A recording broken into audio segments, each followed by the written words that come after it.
গল্প আলোপুরি ও শেষ প্রদীপ। অনেক দূরের এক গ্রামে থাকত এক বুড়ো মাটির কারিগর হরিচরণ। সে বানাতো জাদুর প্রদীপ, যেগুলো জ্বালালে মন ভালো হয়ে যেত। কিন্তু রাজ্যে বিদ্যুৎ এলো, সবাই জাদুর প্রদীপ ভুলে গেল। বুড়ো একা হয়ে গেল, শুধু প্রতি রাতে একটিমাত্র প্রদীপ জ্বালাতো তার প্রিয় স্ত্রী সরলার স্মৃতিতে। এক রাতে আকাশে বজ্রপাত হল, অন্ধকারে রাজ্য ঢেকে গেল। রাজপ্রাসাদের আলোও নিভে গেল।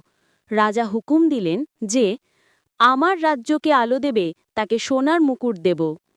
তখন আলোপরি এসে বলল, রাজা মহাশয়, হরিচরণের শেষ প্রদীপেই এই রাজ্যের আলো লুকিয়ে আছে। রাজা ছুটে গেলেন বুড়োর ঘরে।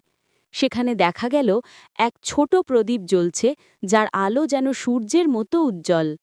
সেই আলো ছড়িয়ে পুরো রাজ্য আলোকিত হয়ে উঠল।